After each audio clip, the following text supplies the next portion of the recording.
Okay, so this is your first meeting for class of 2023. This is the latest I've ever had the first meeting. So I did a lot of videos kind of before. Some of you have actually seen my videos that are in here today. Others of you will learn about them because I think it allows us be a chance to go on and tell you things. If you have any questions, it's best to put them in the chat or raise your hand. I'll call on you. I'll give you that choice. I think I could easily cover the view graphs I have in the time allotted. First of all, public service announcements. Class of 2023, remember, college and career is big for us right now. We're huge on career right now. We're going to have some career workshops in April and May. And I should have said we're also going to introduce you officially. We have a beta test group now to the county's program called the Digital Divide, which is Meta, Google, one other tech company, EA, I think, and somebody else, are doing these cool certification classes online made for high school students, 11th and 12th, and college students that will give them extra skills to add to their repertoire when they do their careers. Some of them will find ways to get part-time jobs and jobs early before they graduate from college. That's the new way we're thinking about college and career right now. Remember in the old days, parents, you had to learn how to type and use Word and Excel and PowerPoint. That's a given now. Now these students need to learn how to, bust a website and code and do social media for marketing departments and companies. And they have to learn all kinds of things, and they can get certifications in that online. And these big tech companies are pushing that because they can't get enough graduates that have those skills. All right, so coming up in 2023, we're going to do more career workshops, and the digital divide is something that we feel really good about. Don't forget the virtual homework club, Tuesdays through Thursdays, $70 per month. If you start in the middle or late in the month, I've been known to give people free time. Right now, if you started, you'd only get a couple, well, you wouldn't get a couple of days, I guess. But it's $70 per month, which is a steal. You can get a lower rate if you do multiple months. And we're 3 days a week, so it's 12 to 14 classes a month for that 70. So it's a subsidized program for sure. Our church subsidizes our tutors pays them for availability. Coming soon, the Summer Bridge program. We hope within a month to start registering for that. A lot of new things happening with that Summer Bridge. We will have, it's funny, we can't ever get away from online now that we started it, but we're going to be getting in person for most of the classes, or they'll be hybrids. We'll stream them and do them online and do them in person. That's going to be June and August. We're figuring out which classes will be in. I can tell you right now, we're looking for probably the math classes to be in person, okay? All right, so that's our public service announcements. If you have any questions on any of those, or you want to get a hold of me, please email me. And you got my team here. At the end of the presentation, we'll show you their email addresses, etc. Okay? We have Facebook and YouTube channels that I'm going to show you right now. I guess we'll do that right now. Let's see here how I can do this. I'm not sure how to do this. Okay, I got the registration form here, and I'm going to have to take that down. Okay, hold on.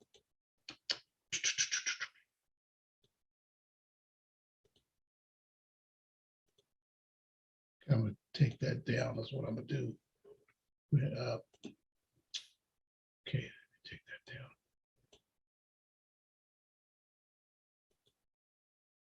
All right, I'll get it straight in a second. Well, hey, Quinn, why don't you cue that up for me, Quinn?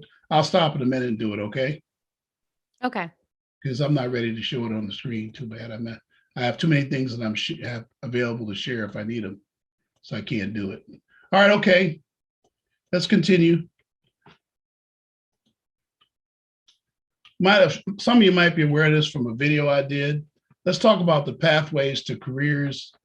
I think that's important. Careers in life. That's the purpose for going to college. So let's talk about the pathways to careers in life. Okay, so let me go ahead. Okay, so the traditional way has been high school graduation, 4-year college, you start your career. But right around 2008 to 2010, when the economy busted the first time, experience became important. So some kind of professional development training was important. We still believe in that. And that's in parallel with the 4-year college experience. So just getting a degree after 2009 was not the way to go. My kids who did that before in 2008, 7, then didn't believe me and did it in 10, 11, and 12, pretty much were walking in circles when they finished college. Because what we've done, parents, is we've cheapened the value of a liberal arts degree. I have more to say about that. Oh boy, will I, just in a little later in the meeting. Then, of course, we also have 2-year college. Then you can go to 4-year college. And of course, then you can continue and get your life started. Or you can go right from 2-year college. And I've seen students just start their first job, start their life because they get skills in certification programs while they're in 2-year college. So the belief that we're going to have this one way, you have to go to 4-year to have a career, things are changing. I predicted 3 years ago, but before the pandemic, that when I got to class of 2023, I'd be telling you that. That's blowing my mind that I'm telling you that. It doesn't mean if you want them to do 4-year college, you're wrong. Doesn't mean that at all. It's just I'm getting more and more kids that don't need that to start their careers. Or they do both. All of them do both now who come to me. They're in 4-year college and they do things in parallel with the 4-year college. And of course, you get those that do professional development training and go right to their career as well. So college is not the goal, it's a pathway to the goal. Think of it that way. And think of it as career and life. We're getting them ready for careers and for life. See, when you think that way, especially, of course, being a faith-based enricher, I'm going to think this way, but it means we have to develop the whole of the youth, spirit, soul, and body. Spirit, soul, mind, body. Every part of that youth has to be developed and matured and made ready for life. Okay, let's look at some alternate career starts that I've seen recently in my program working through my partners. I have some great career start partners that can be used in parallel with 4-year school, or also some students have used it instead of 4-year school. Right now, most of them are in parallel. They did it after 2-year college. I have 3 or 4 that did some of these after 2-year college. You can reduce your costs up to $100,000 for 4 years. Here's our partners. The first partner I'd like to introduce you to is Charles Drew University. I mean, we'll have somebody from Charles Drew here our next meeting, along with one other 4-year college. I'm going to try to have a couple colleges the next time we meet. I want to have Charles Drew here.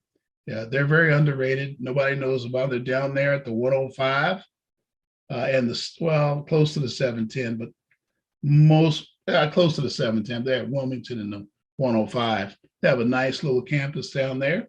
They're back open again. Charles Drew University is an impressive health science career for sometimes 1/10 the cost of traditional private college. It's way less selective than accredited 4-year colleges. And they're great at career building in youth that may not have had, the great science grades. Maybe they just were good. They're great at developing those students to have great health science careers. And it's give me anything from physician assistant they've done. They've gotten 2-year degrees for that and certifications for that. They've done radiology. They've done all kinds of different medical assistance careers, and then gone back to 4-year college, right? You can still go to 4-year college, but you have a job at that point. See, you've already started your career. So it's another pathway to a health science career without an expensive college. LA Trade Tech and Long Beach City College are great parallel career paths, obtaining a transfer degree in real estate, cosmetology, food and nutrition. And they have a great matriculation agreement with USC, by the way. El Camino College has Project Success. It's a great internal enrichment program for Black and Hispanic students. 90% of the students in that program make it to 4-year college in 2 years. Then there's H&R Healthcare. We've now sent 3 students successful through H&R Healthcare. They're a private, very reduced cost CNA certification program for $1,200 to $1,500. You go to one of these for-profit schools, it's going to cost you $20,000. That's the world's biggest ripoff. Well, H&R Healthcare has been a good partner of ours. They will help you not only to get a CNA, but will help you to start your nursing career. They have a lot of partners in the industry because they're people in the industry that formed the school. I have 3 students who went through there. They're all working out there as nurses. I often say to students who want to be a nurse, one option is just go be a nurse. Who's stopping you? Go be a CNA, learn how to be a CNA. You can do that at a 2-year college in the summers too, while you're taking your 4-year degree. Don't rely on the 4-year degree to be a nurse. Because the reason why is because inside of schools, the 4-year nursing programs are so selective. It's very hard to break through. Why don't you just work in parallel and become a nurse? Who's stopping you? Then get that 4-year degree while you're doing the CNA and LVN. And then when you get out of there, your hospital will work to get you a nursing license without you having to have the 4-year degree. All this noise before the pandemic about, oh, we're going to make it so nurses have to have a 4-year degree. Hey, that went away fast during the pandemic. I haven't heard a peep about that lately. Interesting, huh? All right. So consider that. Don't do a for-profit school to start your nursing career. Don't do that at all. You can do it through a 2-year college or H&R Healthcare, who's our partner, okay? All right.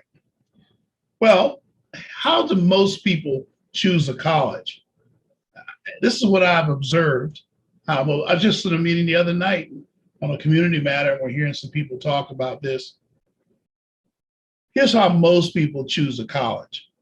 Most people who don't come to us, that is. Or here's how you might choose it if you didn't know any better, and you just know go on what you can see around you. Some college alumni person may give you information about colleges, or you might know something about the reputation of the colleges, or family and friends suggestions and anecdotes. That may be how you develop your college list. Some things you hear from other people. Typically, there are people at work. I should have said work associates too, because that's a good source as well. So these are the ways that people usually develop their college list, okay? And they figure out a list of various colleges from those experiences. And then you get usually, let's see if I can get this out of the way from you. Something's in the way. All right. Usually you have moderate to high parent debt. But there's a viable career path. My experience is about 45% of the time, there's a viable career path, okay? So this is the system most people use to pick in their colleges. And as I've talked to people who pick their colleges this way, and I see them, the parents get to me in the 2nd year of college and have to transfer or bring the student home, or they can't afford it. And I feel so bad. So my goal for you is that beforehand, we have a different method of developing a college list that ensures that you have a college you can afford without a lot of debt, and it provides a viable career path. Let's look at another process here. Well, before we do, let's talk about what's a good college, because all parents will tell me they want a good college for their student. And sometimes, not always, I'll ask, well, what do you mean by a good college? What makes a college a good college? And I've done a lot of thinking about that over my 20 years of doing this. And I start with Iron Man. That's a funny place to start, isn't it? In the MCU, Iron Man, you know who he is. Well, that's really the point. Who is he? Is Iron Man Tony Stark, or is he a suit? Hey, this would be fun. Let's ask Gabriel. Hey, Gabriel, can you hear me? Is Gabriel out there still? Yeah, I can hear you. Hey, what's up, man? Look, you know who this guy is, right? Yes. Is he Iron Man? Is Iron Man Tony Stark or a suit? Iron Man is Tony Stark. Huh? You know what? You're the first young person that's answered that way. And I think it's most correct. I mean, you could say Gabriel, right? You could say he's Tony Stark in a suit, right? But right. But Gabriel, you'd never say, well, that suit, that's Iron Man. The suit just walks around and does everything. That's not right, is it? No, right. It's what's inside of the suit that makes the suit valuable. So. Oh, I'm so glad you said it that way. I can't believe you said it that way. So the analogy is clear, parents, isn't it? We look for certain colleges and say they're good colleges and think they will make our students into good career people and people in general. but it's how the student uses the college. No more than Iron Man is just a suit, right? It's how the student uses the college, okay? And that's why we work on the student, how they will use college. We spend a lot of time on that in this program rather than just the college. Now, I know it's, college names will sound impressive a lot, but like Gabriel just said, hey, Iron Man's Tony Stark, man. That means he saw Iron Man, the first Iron Man movie, or the second one, I guess. I saw one of them. You saw all the MCU, right? I think so. You my man, Gabriel. I knew that. We have to talk sometime. All right. So because I've seen them all, I'm all into that, man. Anyway, so this very important point that he's making that I'm making here. And then you want to get an affordable, sustainable college, but I always tell students you get the college you earn and want, not the one you want, therefore. Isn't like, wow, I like the sound of that school, I want it. But that's the first huge life lesson. Actually, there's 3 life lessons that students get in this college hunt. And one of them is in life, you get what you earn, not what you want. In fact, there's a song, you can't always have what you want. Okay. But here's over the years what I've found also is associated, of course, affordable and sustainable is the number one thing you want to look for. You want to have a school that's affordable and sustainable. I mean, college, if you let it be this way, it'd be like you going into a store and buying things and find out what they cost later. You want to have a list of affordable and sustainable colleges. And I'm going to start tonight, although it'll take me a few meetings to do it, getting you used to what colleges will cost. Career path is important. I didn't say degree, did I? A college needs to have my career path if I'm a student, a way for me to get my career. And this is where you get the idea that career and college are way different. They're totally not related. And the only career that's related to the degree has the same name anyway as engineering. But every other career you could have, I mean, you could be doing like a communications degree. I've seen students doing all kinds of work with a communications degree. And there's other degree like a BA in psychology. They do all kinds of things. So why did they get the degree? Because the degree you can develop certain disciplines that you'll need to succeed on the job. The student fit for college. How does it feel? Which where we get the idea you have to visit the school you're going to go to. Academic support. Does the school have the academic support I need? If you have some learning assistance that you need, do they have the academic support? Do they have good, don't say just tutoring, do they have a writing center, a good writing center? Most colleges do, but definitely check that. Are they going to help me develop my writing? And then what about the socialization? Now notice, none of these say anything about race. I have students that are perfectly socialized at majority white schools. Of course, I have Black students and Hispanic students. I have Black students at Black schools that are perfectly socialized, but everybody's different. Every student's different. So all of these kinds of things, I think, make what's called, quote, a good college. And what's a good college for one student may certainly not be a good college for another student. This is why I don't like certain schools that say, we're good for everybody. There's certain types of colleges that will say, everybody should go to my school. I mean, I'm an alum of GW, but I don't think everybody should go to GW. I know that. Everybody should not go to that school. You see some people, sometimes in our Black community and Hispanic too, we feel like, oh, well, UCs, we need to go to UC. Anybody want to go to UC, but I don't think most students should go to UC because it's a research school. It's not really going to get them a lot of academic support. And when you get out, you have a research degree, it may not be related to your career at all or help you with your career at all. So what's a good college is a loaded question. Let's look at another way to pick a college. This time, let's use a data-driven approach. Let's look at data this time. So here's a data-driven college. What kind of data are we going to look at? We're going to look at unweighted GPA. We're going to look at career path, right? We're going to look at weighted GPA. Wait till you see why we got to look at both. There's an interesting reason for that. We're going to look at family income in developing our list. You're going to have somebody like me whispering in your ear. or when we have our first meeting, right?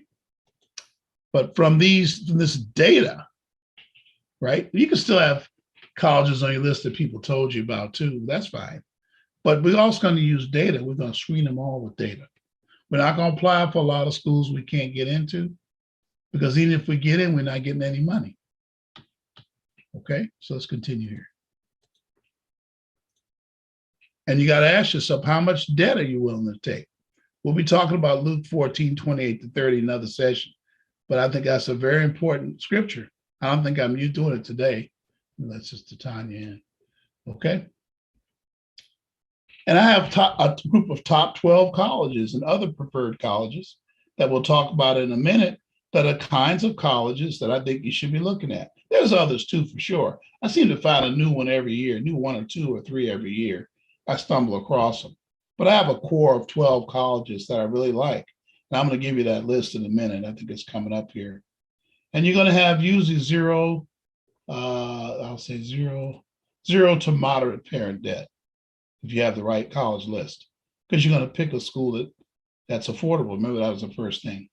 And you're going to have a viable career path 85% of the time if you go to a data-driven college list. Okay? Hope that helps. This is why I don't like people to go, well, let's start building the list by what major that I have. That's not a right way to develop a list. It should really be developed from data. And of course, SAT scores is less important these days, but it's still important. We'll have more to say about the SAT in a minute. Let me tell you the story of two doctors, because that's the best illustration of cost that I can think of. I have two students that became doctors of our program, and they ran into each other at the same hospital. They graduated the same year from high school, and they're now working in the same hospital. And they compared how much college debt they had. Okay, I just want you to ponder this. So student one graduated and went to college from 2011 to 2015 at Cal State University, Long Beach. And they got $18,200 in debt from their time at CSU Long Beach, which isn't a bad number. You'll see why later. But you'll see what happens to this student later. Then that student went to a postgraduate prep at Long Beach City College and has no debt, right? Just paid it out of pocket, $985. I think they probably slung some coffee or did some part-time work and paid for their postgraduate prep at Long Beach City College. They went to medical school at Charles Drew, UCLA, and took $38,900 debt. Now, this may seem like a lot of debt, but let's see how it stacks up against this student. Here's a student who went to University of Arizona, which is one of my cost-trapped schools, by the way, Arizona State, University of Arizona. I will talk about that later. This is student number two. They got $163,000 in debt from 4 years at Arizona. $163,000 debt. And by the way, parents, that debt is mostly parent debt. It's a parent loan. Student two then went to post-grad prep at UCLA and took $3,240 in debt. Okay. Then they went to medical school at University of Michigan and took $245,300 in debt. Now, both of them are doctors, okay? By the way, I had two students graduate at University of Michigan with that kind of debt. One of them's now working in Ohio, I think. She got married and went to Ohio. But the other one's working at Cedars-Sinai. These two are working at Cedars-Sinai. The first doctor, right, is $58,000 in debt. But the second doctor is $411,000 in debt. They may wonder, why do I have this $112,000? That's the salary that each one of them makes. They have almost the same salary. I haven't checked with them in a year, so maybe I should. I said Cedars-Sinai at St. Francis Hospital. Each one has the same exact salary, but look at the debt. So this is kind of the reason why I tell the story of two doctors is not to discourage people from being doctors. It's just to make the overall point. You can get a quality education. The point of this chart is that you can get a quality education, not looking at the name of the schools, just doing the most affordable thing at each step along the way. Don't worry about name. Because at the end of the day, in this example, you'll have the degree. You have the internship, you're ready to be a doctor in this example. And I have other examples too with engineers and all kinds of different things. Okay. Let's see, any questions out there? Anybody? Yeah, you guys are watching for me, right? Christina or Quinn or Bailey? Christina or Quinn, I guess. Yes, You guys are watching for questions, right? correct. All right. Okay. So let's talk about the college admission process. It used to be I would do these big process charts, be an engineer, take 2 or 3 pages. I think I found a way to boil it down for you. So you have your data-driven college list we talked about. I will talk about the schools on it in a minute. Here are the different kind of schools. Here's how we in West Angeles EEP classify colleges, because each one of them has each one of these different types of colleges has its own rules for how they do financial aid and cost. First of all, there's out-of-state public universities. There's California state universities. There's early action private colleges and Protestant Christian colleges. Universities of California, there's 9 of those, 23 CSUs, you see that up there, California State, and regular period private colleges. Okay, that's the college admission process. In fact, I have these in approximate order where you apply. First, you'll be applying for your out-of-state public universities. Then you apply for CSU, or we'll help you, whatever you decide. Early action private colleges, you'll do that probably right after you. This way, we think you should do it anyway. Then you get your UCs in, and you may not have some of these, but it gives you an idea where they're done. And these overlap slightly because you're going to do your essays, as you see in a moment, for your UCs and for your private colleges in the summer. This is in our model. This is our college admission process model. And then the regular period private colleges is the last thing you're working on. Hopefully, mostly right before the new year, and then a few after the new year, maybe, hoping that your list isn't too long. I mean, this year, coming out of the pandemic, I have 4 students with over 30 colleges they're applying to. And I feel so sorry because I realize they won't be able to visit them all, and there's no way they could. Once they've done it, they realize they can't track all the correspondence. Anyway, this begs the question, what's a perfect amount of colleges? We can get to that later if you want to. Then you get your application acceptances. You submit your FAFSA. You get your financial aid award. The acceptances are the colleges that get copies of the award. I'm sorry, the accepted colleges, you read the awards. The cost determination and trade-offs are done, and you go to college. That's the college admission process. Right here, I boiled it down to be just as simple as I could make it right here. And that's as simple as you should really view it, parents. This is really what it is. Okay, let's take a look now at the same groups of colleges. Okay, I'm going to look now at what it takes when I think you should do the applications. I think September 15th, you should start your out-of-state public universities. Most of them will have dropped by then, and most of them don't have essays. They're just information and transcripts that they need. We'll talk more about out-of-state schools in a minute. California state universities, I'm going to say a lot more about Cal State, or I should say me and my assistants will say much more about Cal States in our next meeting, which I hope to have within 3 weeks, because we're starting a little later this year. October 1st to October 31st is my favorite time to push the CSUs, although they're open till November 30th, and a lot of them stay open after that lately. I think early action private colleges should be done the 1st to the 15th of November. That's a good time to do them. Most of them are in that period, the early action privates, and your Christian colleges should be done during this period, even if they're due later, do them early, because that's when the financial aid money is most available. By the way, I don't show HBCUs here, but I would always do my HBCUs before Halloween.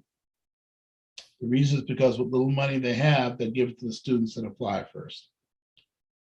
I might have more to say about that in a video. I'm contemplating a video about how to get to the selective HBCUs, which would be the ones I hear the most are Howard, Hampton, Morehouse, Spelman, the ones I hear a lot. I think I should do a separate video on that because there's a separate technique to doing that. Universities of California, I like to see those the 1st to the 30th of November. It turns out you can start filling out the application in summer. I don't know why they do that, but you can't deliver it till November 1st. You should be doing your essays, not filling it out. Regular period private colleges, I like to see them done before the end of the new year.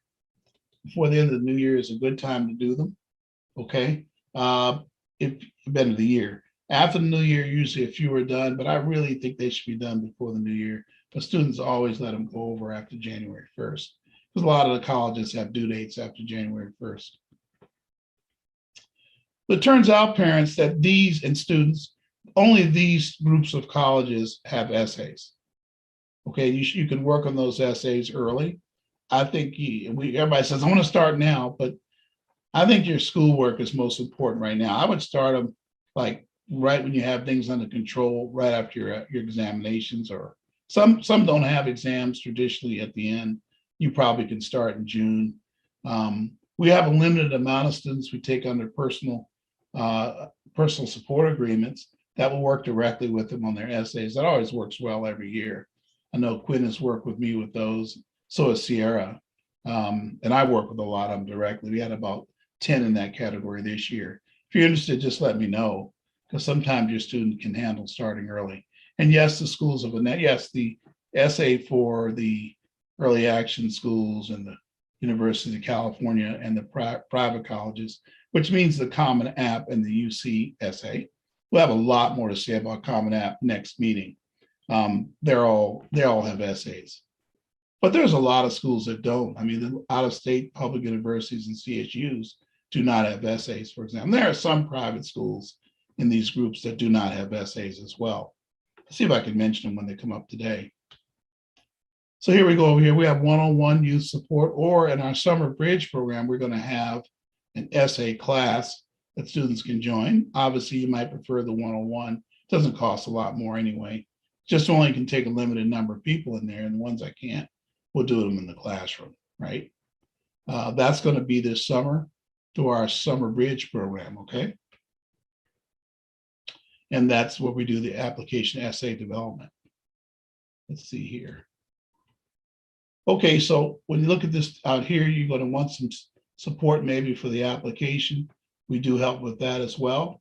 We have application delivery support. Just ask us about it. Usually if a student has multiple, here's the key. If the students has a lot of activities they're involved in, right? And you have a lot of colleges they want to apply to, I think they're going to need to get some kind of support agreement with us so we can assign someone to work with that student if it's not me. Okay, we need to work probably with that student. It's a lot to ask of students to do 15 and 20 applications like some of these private school counselors want you to do. Okay. Any questions? Any questions? No questions in the chat. Okay. None. Okay, great. If you have a question, anyone, you know what to do. All right, Sister Hughes, go right ahead. Your hands up. Hi. Yes, thank you. When should we be signing up for the one-on-one youth support? Is that not out yet? We'll wait until that. Not do those till after May 1st. Okay, thank you. I'll drive students crazy with their schoolwork going on, and we get disappointed when we get jealous of schoolwork. I think after May 1st or June 1st, it's usually depending on the school kind of winding up. You might wait till after the exams. That's probably time enough. You can get under agreement in April, so you have that spot. We can probably meet. And by the way, I should say that's the way that's actually not a bad question. What you might do is have your college readiness conference first, so we can both all be acquainted with what schools we have to apply to, right? And then I can get you under an agreement, so you're one of those 10 we take. What always seems to happen is we start working the applications, then in summer everybody wants to have an agreement. I could only really do 10 to 12, and I'd rather do people who are in these early meetings, so you deserve it more.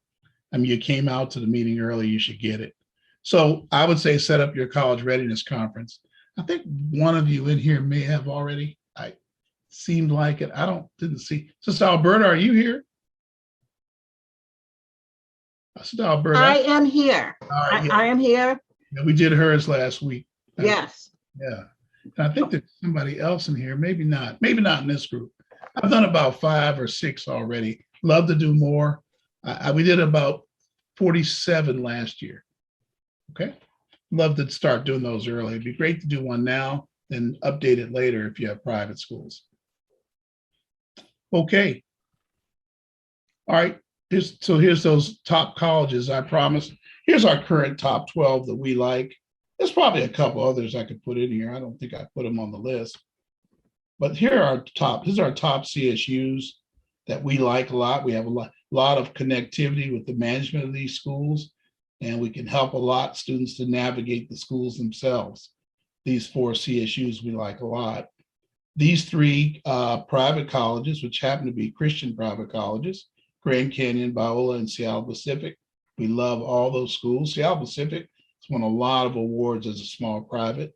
We have a nice group of students that have gone to that school and have had all 3 of these have had great careers. And they're all very affordable, which is why, remember, that was one of the things I wanted was affordability. Boise State, we still have 20 students at Boise State, and we'll going to probably put 7 or 8 in this year, it seems, after having a lull during the pandemic. But during the pandemic, most students didn't go away.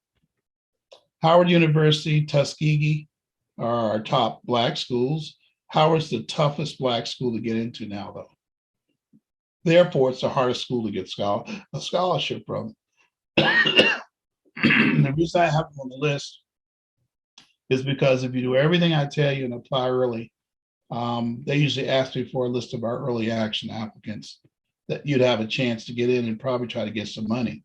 But again, if a student's GPA is not above, if it's below 3.7, the chances of a significant merit award at Howard are lower. I'll probably leave them on the list, but I got to give you that notification. We'll say more about Howard later. Tuskegee is another one that's affordable as a Black school. There are other Black schools that I like. There's about 12 that I really like. The rest of them I'm not so sure about.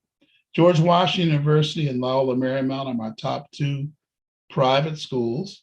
GW a little more so. They're in Washington, D.C. I got 2 schools from Washington, D.C. on this list, Howard and GW. GW has a really good alumni award that you can qualify for because of your relationship with me. And it's a top school, and it's in Washington, D.C. So there's a look at our top 12 that we like. Doesn't mean these are the only 12 schools we help students with. Not at all. We know a lot about helping students go to all types of colleges. I think we put students in maybe 100 or 200, 150 different colleges, I think is what it is. But we put a lot in these particular schools. Okay, any questions over there? Nope. Okay. No questions. All right, you guys are posting stuff, huh? You guys are posting stuff. All right. Let's talk about SAT a little bit. SAT and ACT college admission requirements are changing due to societal realities. All right. So first we had 2012 to present, a bunch of schools before the Floyd murder dropped the SAT. So you have that going on. There's a lot of schools that dropped them in that 2012 to 2016, then again, 2018 and 19. Then when 20 came, a bunch of schools dropped the requirement.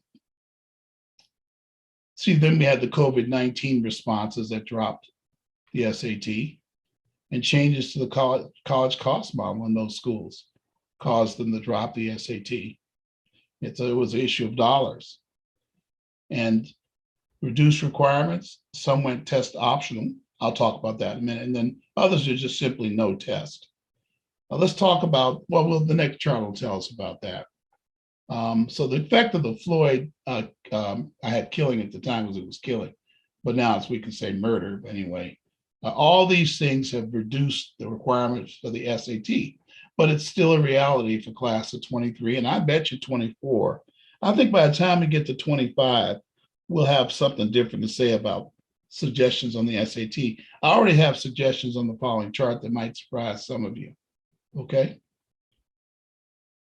Here's the college responses to SAT cancellation. Actually, it's the next chart, but you'll get what I'm doing here. The University of California, 9 campuses and the California State University 23 campuses will not require the SAT for the class of 2023. Oh, I didn't see that. Could you change that to 23, please? Actually, it's 23 and 24. So for 23 and 24, the UC and CSU will not require the SAT. Let me say that again.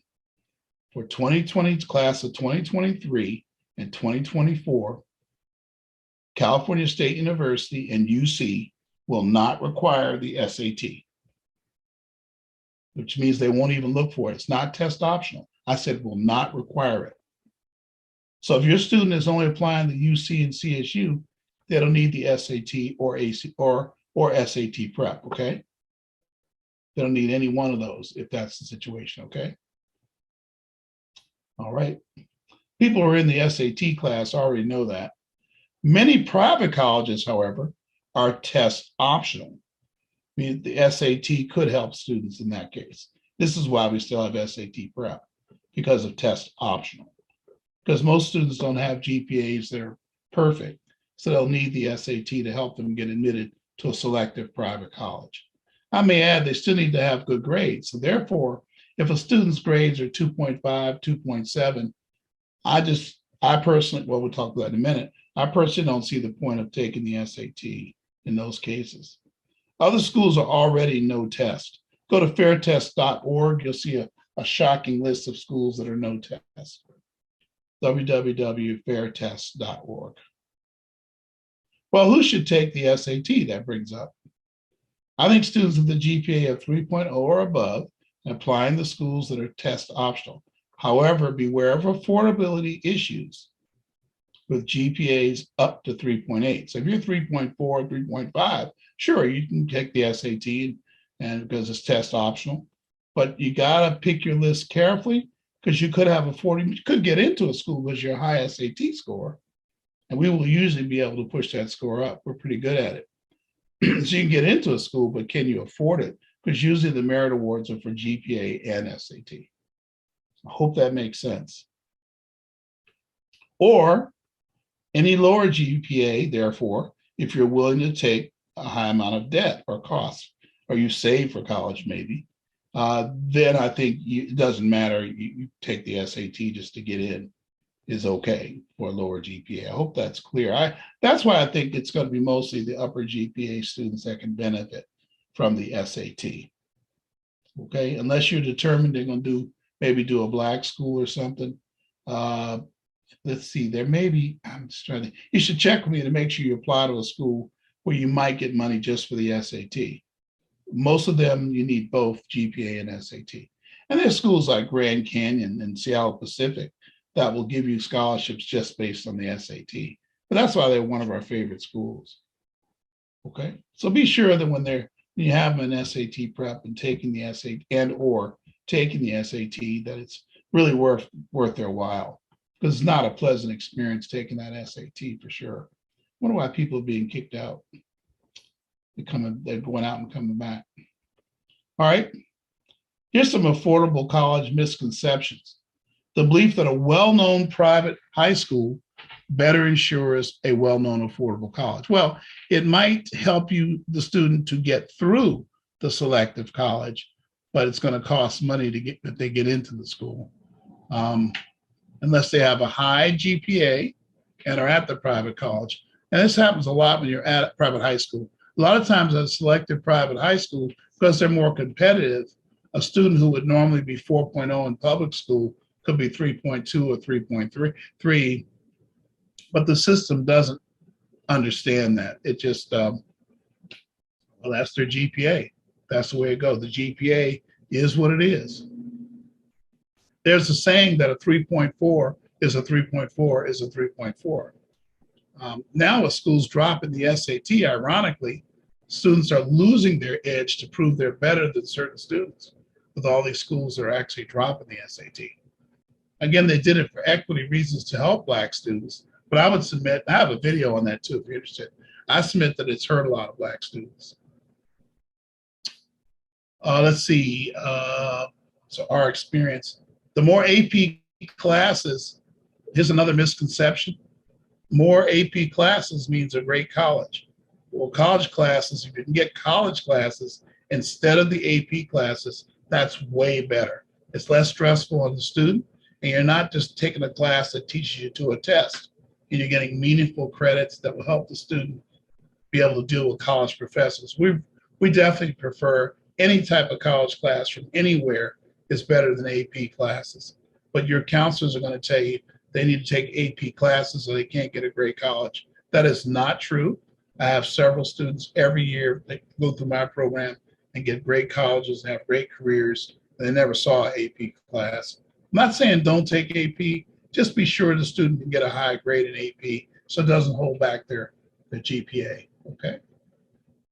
Christina, anything out there? All right. So your goal,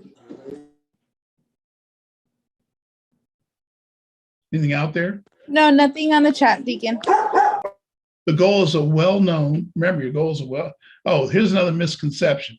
Your goal is a well-known or quote, highly regarded college. Again, we explained that earlier when we did the Iron Man analogy with Gabriel Fields. That's not the important thing. The important thing is to get a good fit, to get a school where the student can succeed at. Let's don't go for names. It may turn out you get a name, okay, fine. But don't only go for a name, okay? Here's another misconception. You misunderstand GPA types, what they mean for affordable college enrollment, and that's what leads us to this next view graph. 4 important things to know about high school GPAs, okay? I'm trying to look for, okay, it's here. Okay, good, excellent. Let me find my cheat sheet here. Here it is. See what time it is. Okay, good time. 4 important things to know about high school GPAs. First of all, we have weighted GPA. You might, when you in fact, that's a homework assignment you can do, parents and students. Go request your transcript from the counselor and look for your weighted GPA, your cumulative weighted GPA. Sometimes it's listed as UC CSU GPA. They're very close to being the same thing. It's the one that gives you more points for AP classes, like your A's are worth 5, your B's are worth 4. That's called weighted GPA. Now, the only schools that look at weighted GPA are the UCs. I hope you heard that. There's a couple of out-of-state public universities that do that, but not many. Most schools look and base their scholarships on unweighted GPA, where A is 4, B is 3, C is 2, D is 1. The unweighted GPA is what they look at. This is why when you take too many AP classes, it could artificially lower your GPA. You get a C and you think, well, at least I'm getting, 3 points in some cases. But usually it's 2, but sometimes it's 3. But the problem with that is that when it's unweighted, it's worth 2 points. So you're going to have an unweighted GPA and you're going to have weighted. And most schools look at the unweighted GPA to determine whether you get a scholarship. So this is why I'm worried when students take too many AP classes. What else is it called on the transcript? Total GPA is another thing we call unweighted GPA. Remember, these are cumulative, not just one semester. It's not based on one semester, it's the cumulative. So if a student has a couple of bad semesters, it could knock them out of consideration for most colleges they had in mind. But then again, there's other schools they can still go to, but that's why you have me. Come to me and let's have a conference, let's figure it out. It's also called the total GPA or the LAUSD GPA. Those are the same thing as unweighted GPA, okay? All right. Okay. Except for UCs and CSUs, college merit awards are based on the unweighted GPA, not the weighted GPA. It's the unweighted GPA. Okay, please understand that's very important. Okay, UCs read the weighted GPA in making their admission decision. Selected private colleges look at AP classes totally differently. They look at them qualitatively, not quantitatively. One day I'll fix this typo. It's not quantitative. So you won't hear a private school saying, oh, they have a 4.3. USC will say 3.8, 3.7, 3.9. They're not looking at getting a number from it. They're seeing if you've taken certain AP classes or if you've taken a couple. Okay. And private schools are moving away from that, by the way. I don't know if you're aware of that. They're moving a little bit more away from that. They will notice students took any AP classes if they were available, because sometimes high schools have eliminated their AP classes. Some of these exclusive private schools like Marlboro and Brentwood, they've eliminated their AP classes. Crossroads, they eliminated AP classes to make their students more competitive. Whereas in public school, they're just piling on the APs, especially magnet schools. They just love to hit you with those APs and make you feel lower than lower than a snake's belly or something. I don't know. Make you feel something wrong with you if your student doesn't have a whole lot of AP classes. Okay, any questions on that? This is very important because you're getting ready to pick their classes for senior year. Now, I don't want to see students getting too many AP classes because I think it's going to hurt their chances rather than help them in most cases. All right. Okay. This is that scripture from Luke 14:28-30. I'll talk more about it next time, but I'll read my favorite part right now. I'll read through it real quick here. For which of you intending to build a tower? Let me get this out of the way. I'm sorry. Did you have a question, Sister Keisha? Sister Keisha, did you have a question? That was a mistake. I'm sorry. Okay, you see, I'm watching like a hawk. Which of you intending to build a tower does not sit down first and count the cost, whether he has enough to finish it, lest after he has laid the foundation and is not able to finish, all who see it begin to mock him, saying, this man, verse 30, began to build and was not able to finish. So the most common reason for students coming home from college that are not on my program is cost. Because I've talked to people who are not in my program, they always come back because of cost. But on my program, I'm going to make sure you know how much the schools cost so you can prepare for it properly. And you're not like this guy building the tower here that the Lord talks about in Luke 14. It's kind of interesting that it's there. By the way, the context, in case you're wondering the context that Jesus said this, the context was in becoming a disciple. So it's funny, he thought you had to be a good builder to be a disciple, a person that estimates their abilities well to be a good follower of Christ. What will you pay for CSU? Let's get into that. For Cal State, high school class of 2023, the family income of up to $40,000, and on line 11 of the 2021 tax return. Notice for 2023 fall, it's going to be based on your income last year. Okay, it's 2 years before you start. The student's going to pay $0 to $300 per month for college. So you can see that when families make up to $40,000, in the state of California policy is that they don't pay much for college, for CSU. What about UC? Up to $60,000. Very similar, $0 to $700 per month. We're basing this on line 11 of the 2021 tax return. Now, in future meetings, I'm going to go into more detail on this, but I want to give you an idea of what college is going to cost. When you see your salary or your family income number, you'll know.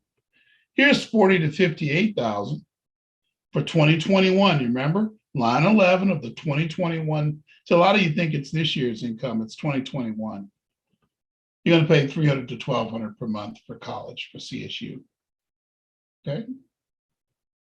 You might say, well, how am I going to pay it? Well, sometimes you can take out a parent loan, and that's okay if it's not too big. We'll have a lot of time to talk about how you'll pay. But I want to know what you're going to have to pay now. For $40,000 to $80,000, we're talking about UC. It's going to be $300 to $1,400 a month, up to $80,000. And this is for $60,000 or more for CSU. That's when you begin to move up to the maximum. Okay, you could pay about $24,000 a year out of pocket for CSU by the time you guys get there. Again, we're looking at line 11 of the 2021 tax return. And then how about 80,000 or plus? That's what you pay for UC. You can pay up to $3,200 a month for UC.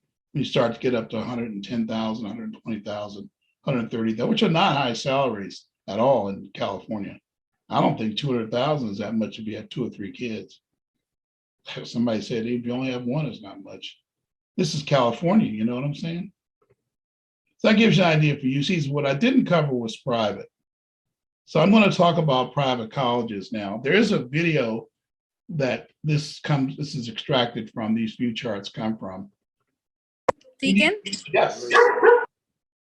based on the chart that you showed previously, are those estimates just for tuition, or does it also include housing? I'm including what we call direct costs. So it's tuition, room, and board.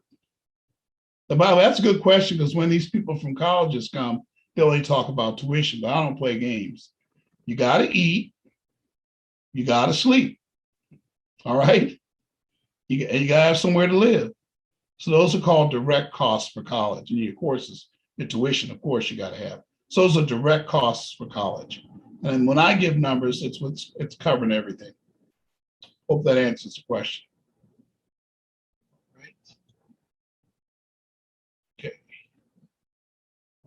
Right. So no, not just housing, it's everything. All right.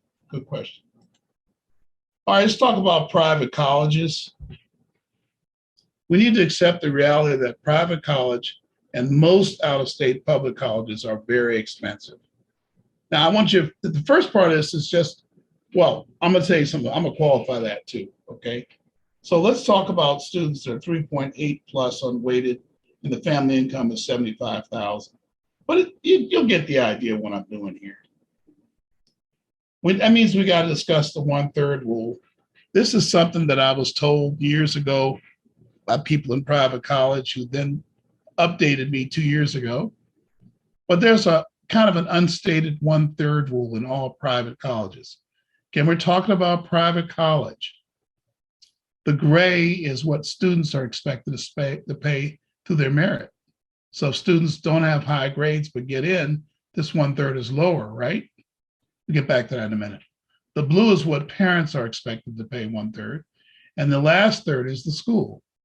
But here's the game the school plays. School's willing to pay 1/3 if the student has high grades. They can get 1/3, right? But what if the student has good grades and only gets half here? Well, this turns blue, not orange. The parents are going to have to make up that, right? So keep that in mind. Now, in some schools, it's even worse than that, right? It's worse than that. The 1/3 rule is a max rule for privates. There's some privates where there's less than 1/3 involved, and really it's more like 1/4, then they split the other part in half. But this is a good solid rule, the 1/3 rule. I want you to keep that 1/3 rule in your mind when I go quickly through the next 15 charts, okay? So here's a survey of the top of some private colleges students apply to every year. And certainly you'll see a lot of the ones they want to apply to here. NYU, first of all, let me clear this away. It's in the way, hold on. Hide my meeting controls, there you go. NYU is $78,900 per year. By the time you get there, I think it'll be about that, maybe 80, it's hard to say. That's what it costs per year, tuition, room, and board. To answer the question from earlier, I always talk tuition, room, and board. Okay, that's NYU. Thought I'd start with the highest ones first. Duke is about the same. Duke University, $78,900 per year. Remember, you might be thinking, well, they'll get a free ride, but the tendency in selective private colleges is to follow the 1/3 rule. So 1/3 of this 78,000 is up to $30,000 you're going to have to pay per year. That's a minimum, right? Because the students' grades are good enough to get in, but not super high. Then you'll pay more, right? University of Southern California is $77,900 tuition, room, and board. Remember the 1/3 rule. Harvard University is $74,500 per year, tuition, room, and board. Georgetown University, $79,300 per year, tuition, room, and board. Loyola Marymount University is $72,200 per year, tuition. Remember, these are this year's numbers. Chapman, $71,200 per year, tuition, room, and board. This is 1 year, by the way. I really mean it. Think about 4 years, that's over $250,000. Some of those other ones were even more than that. $70,800 per year. A lot of students want to go to University of San Francisco. It's very popular with counselors and with students, but it's also very expensive. 1/3, remember the 1/3 rule. George Washington University is an exception to the 1/3 rule. And that's because you're on my program. I put an asterisk on the schools that are exceptions. And GW would be an exception to the rule, and perhaps you should check it out. There are things that can be done with alumni awards, because I do some work for the university. I'm an alum. Better disclose that I'm an alum to the university. Georgia Tech, $65,200 per year. Now, I know this is a state school. I'm sort of violating my private school rule. State schools are even worse because they don't do the 1/3 rule. Out-of-state students usually pay the full price. But just like we do, Berkeley costs full price. It's like $68,000 for students that come from out of state. And for international students, that's what they charge. They can't get a Cal grant, right? That's not going to work. Those are only for California students. University of Washington, $63,200 per year. Arizona State, very popular school with our students, extremely popular. I hear a lot about Arizona State. Students want to go there. It's a common school that every year their students are applying. It's easy to apply to. But it'll be $57,200 per year. And again, not the 1/3 rule. There are some nice merit awards, but you have to have really high grades. Remember, it's a state university. It's not a private school. So there's not going to be any kind of grant like the Cal grant because you're not an Arizona resident. By the way, private schools don't really have out-of-state charges. They're the same for everyone. So we don't really, but they cost more. But when you do the math, the state schools are just going to be just as high when you have good grades because there's no need-based awards or anything like that that's going to be given to you. University of Oregon, another popular school for students. It's very popular. Here's Howard University. They're now $54,800 per year, tuition, room, and board. There's a school that gives a lot of scholarships, though. And we have an asterisk because if you apply early, I can probably help you to maximize your merit award. They ask me for a list every year. They don't take a list from me of regular schools that apply in the regular period. They don't take a list from me. Spelman is $54,200 per year. Morehouse is $54,100 per year. Hampton's $53,200 per year. These are the most expensive Black schools, but you can get Black schools that are way lower than these schools if you go for the public university institutions that are predominantly Black, like Virginia State, Norfolk State. These kind of schools are going to be a way better buy for you. Prairie View, they're better buy. They're still going to be, 35 or 40, but not this extreme high amount of money. Because if you're a family that makes a decent income, which is not high in the state of California with all the costs, you won't get any. Black schools don't give need-based awards or any kind of middle-class awards. Nevada, Las Vegas, very popular school with our students. It's $48,900 per year, tuition, room, and board, and they do no out-of-state granting at all. And then finally, there's Clark Atlanta, which is a fire sale at $41,200 per year. That's a school that does there's a nice amount of merit awarding at reasonable GPAs. So that's one you might think about, but definitely visit it first. Then I thought I would include a parent loan table. Those are the few graphs I said I would go through quickly. There's a parent loan table here. This parent loans is going to be the loan you're going to use. I have the typical UC in private for 4 years blocked off. Typical CSUs are run over the 4-year period, about 35 or 40,000. You can see what the monthly payment for the parent loan will be and the interest that's going to be paid. Where's my, there it is. Here are the monthly payments for each, oops, sorry about that. Here are the monthly payments for the parent loans. And we'll talk more about parent loans later, but they run 7 or 10 years. So that's something to think about, parents. What will be the limit you want to take? You can be all the way down here. You saw some of those schools. You could have $170,000 in parent loan at the end of 4 years. You can see where that puts you here. And there's no one in Congress talking about forgiveness of parent loans. There's a lot of talk about forgiveness of student loans, but not the student parent loan, not the parent loan. So think about that, the kind of debt you're willing to take on for college. It's not a foregone conclusion. We did have a list of schools I provided earlier, the 12, plus there are others. I can really help you in your conference to have some lower cost alternatives. You can still have your other schools on the list, but in our meeting, we're going to put some affordable schools on that list as well, and schools that I travel to a lot with students. So we need to accept the reality that it is expensive. The sticker price for private colleges is significantly higher than CSU, UC, and many out-of-state public universities. This includes nearly all commonly selected HBCUs. I consider HBCUs private colleges. You notice they weren't a separate category on my list. I consider them really private colleges.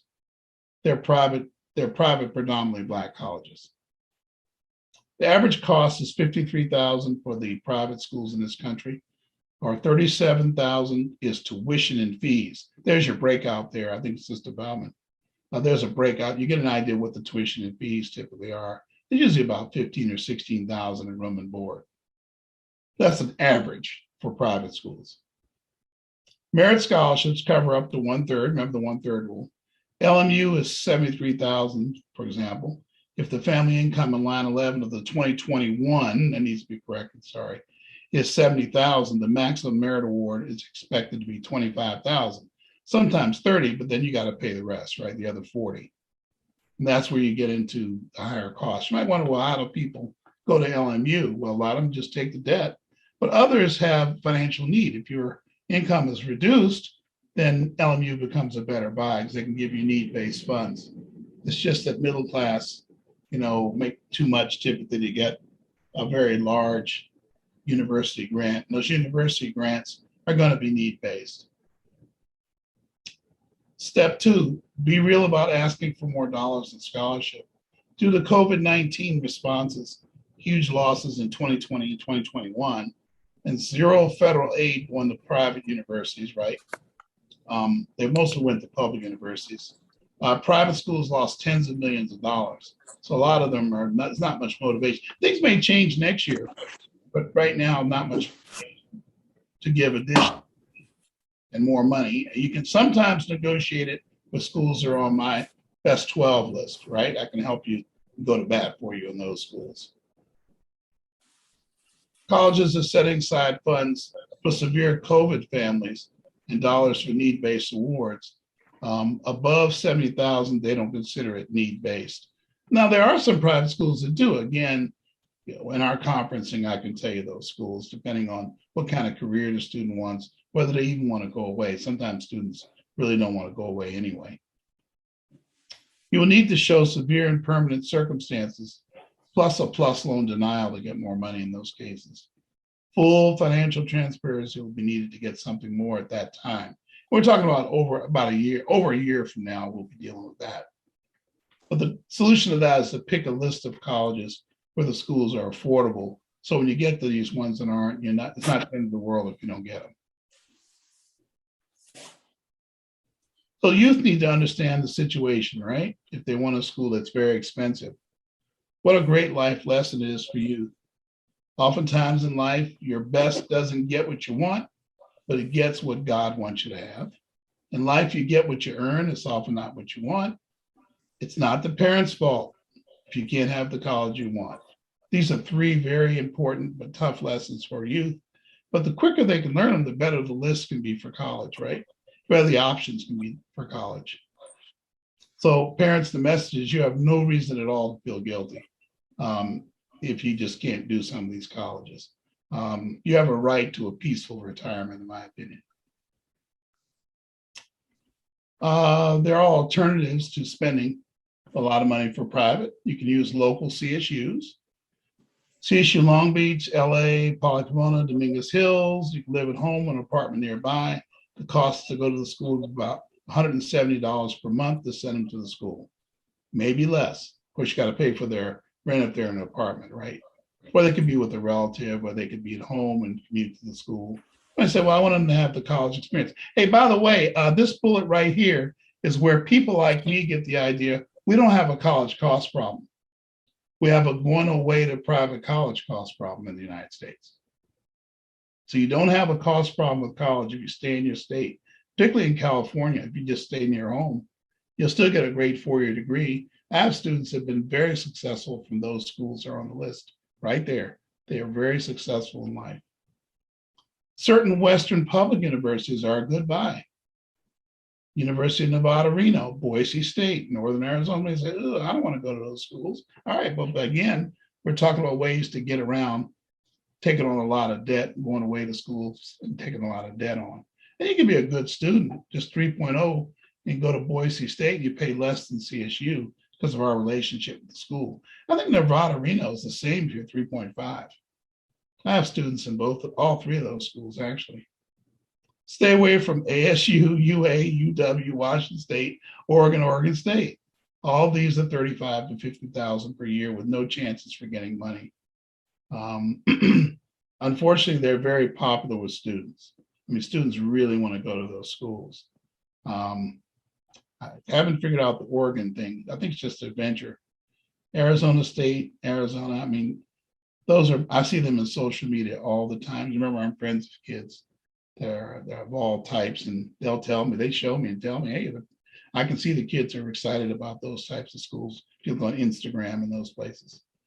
Certain private colleges, and you as a parent have got to decide, what kind of debt you're going to take. Not them. They're not the ones paying for it, unfortunately.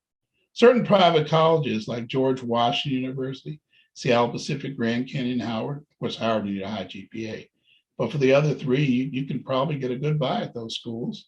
Again, if you work with us closely, you can still have schools on your list that are not schools that are on R12. I keep stressing that because last time I checked, it's a free country. But we'll definitely help you do the best you can on those as well and give you a realistic understanding of where you stand. I think we can do it just as well as any counselor in the city. Counselors are really good at getting lists of colleges. I'm pretty good at knowing the battlefield of what it will cost. CSUs and UCs, we can get tens of thousands of dollars in savings over private colleges. Certain traditionally Black colleges rather than private HBCUs are better.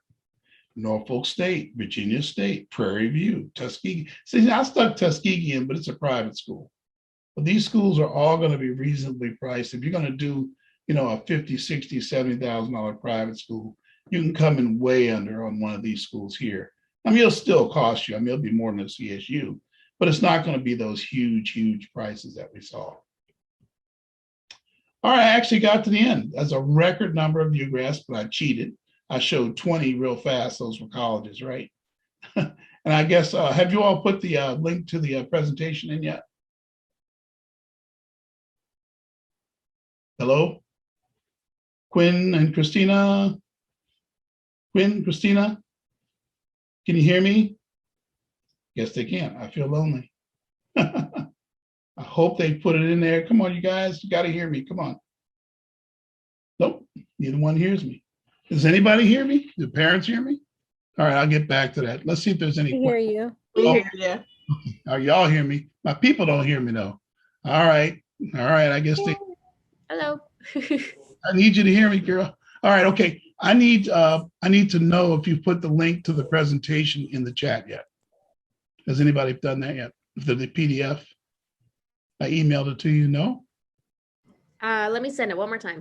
Yeah, put it in the chat and then email it to them later too. So when this presentation is pretty important that they have it. Anyway, parents, these are all our contacts, emails. Here I have my email and my cell phone number. I have all my admission administrative team here anyway. Just one other administrative team. I have 4 administrative support people. We need that because we have a lot of families. But Quinn will be concentrating on the application stuff this year and on the FAFSA data sheet. We don't have it yet because we haven't gotten close to that yet. I have a lot more to tell you in the next meeting. There's some things you need to start doing probably next month to get ready to do the FAFSA. We'll definitely cover that in our next meeting, which will be in about 3 weeks.